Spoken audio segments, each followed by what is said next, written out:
The movies explanation presenting the descent 2। गुफा में रहने वाले राक्षसों के बारे में उसकी कहानी पर विश्वास करने से इनकार करते हुए एक गुफा एक्सप्लोरेशन से एक जिंदा बची हुई लड़की जो बुरी तरह से गलत हो गई थी, अधिकारियों का पीछा करते हुए गुफाओं में वापस जाने के लिए उसे मजबूर किया जाता है, जहां उन लोगों का पहले से ही कोई इंतजार कर रहा होता है। पहली कहानी की घटनाओं के 2 दिन बाद सारा को सुरक्षित स्थान पर बहा दिया जाता है और उसे पिछली बार गुफा में जाने की कोई याद नहीं रहती है।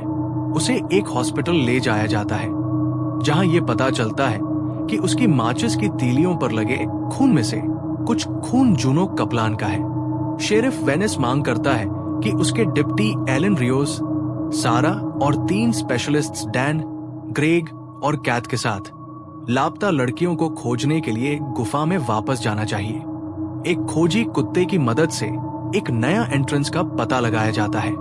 टीम के सदस्यों को पुराने रहस्यमय एड ओसवाल द्वारा ऑपरेटेड एक पुरानी खदान शाफ्ट के माध्यम से नीचे भेजा जाता है।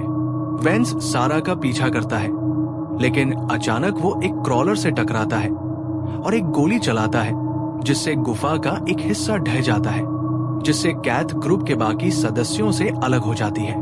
आगे बढ़ते हुए एलन, डैन और ग्रेग हड्डियों से भरे एक कमरे में पहुंचते हैं, जहां उन्हें पहली फिल्म में होली द्वारा इस्तेमाल किया गया वीडियो कैमरा मिलता है।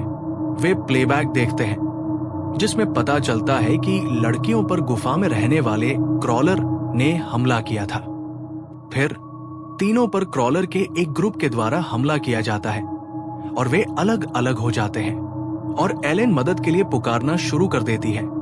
क्रॉलर को अपने स्थान के बारे में अलर्ट करती है, लेकिन सारा उसे रोक देती है, जो एलेन को चेतावनी देती है कि क्रॉलर आवाज के माध्यम से शिकार करते हैं। फिर दोनों देखते हैं कि एक क्रॉलर हमला करता है और डैन को मार देता है और उसका गला फाड़ देता है और उसे घसीट कर ले जाता है। बाद में कैथ भाग जाती है और एक क्रॉलर को मार देती है और ग्रेग से टकरा जाती है। दोनों क्रॉलर से दूर चढ़ते हैं और अपने रेडियो का उपयोग करके पीछा करने वाले क्रॉलर को उनसे दूर ले जाते हैं। वे गुफा में और अंदर जाते हैं और सैम को बेजान लटके हुए पाते हैं।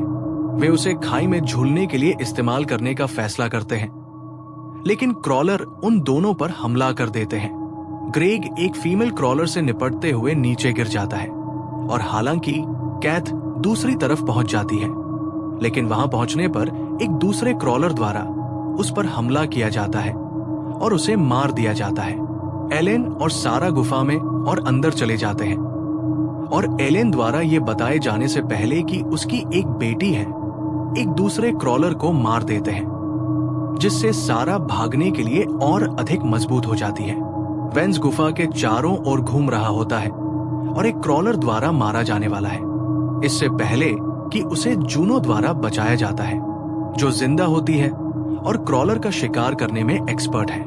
बाद में चारों फिर से मिलते हैं। जूनो और सारा तुरंत लड़ते हैं, लेकिन फिर वे सभी ये तय करते हैं कि भागने और जिंदा रहने के लिए एक साथ काम करना सबसे अच्छा है। जूनो उन्हें फीडिंग पिट में ले जाती है, जिसके बारे में वो बताती है कि वह निकास भी है। वेंस सारा को हथकड़ी लगाता है ताकि वह उन्हें मरने के लिए न छोड़ सके, जैसा उसने जूनो के साथ किया था।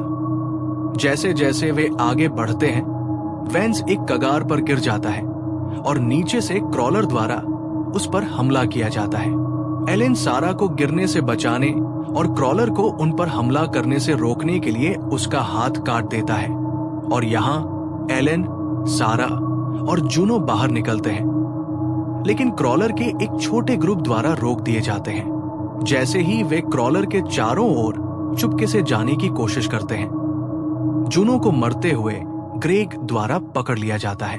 जूनो सरप्राइज में चिल्लाती है, जिससे 4 क्रॉलर का ध्यान आकर्षित होता है। ग्रेग मर जाता है और लड़कियों को क्रॉलर से लड़ने के लिए छोड़ दिया जाता है। लड़ाई बहुत मुश्किल होती है, लेकिन एलेन, सारा और जूनो सभी एक एक क्रॉलर को मार देते हैं। उसके बाद सारा देखती है कि जूनो दूसरों की तुलना में बड़े क्रॉलर से लड़ाई हार रही है, तो वो क्रॉलर का पीछे से गला घोंट देती है।